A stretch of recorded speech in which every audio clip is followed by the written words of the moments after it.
பார்போற்றும் பெருந்தலைவர் காமராஜரையும், அரசியல் சட்ட மாமேதை டாக்டர் அம்பேத்கரையும்,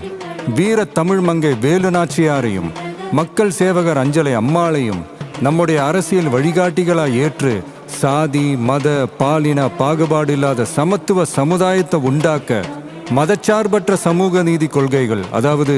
செக்யூலர் சோஷியல் ஜஸ்டிஸ் ஐடியாலஜிஸோட நம்ம தமிழக வெற்றி கழகத்தின் வழியா உங்களுக்காக உழைக்கணும்னு நான் வரேன்.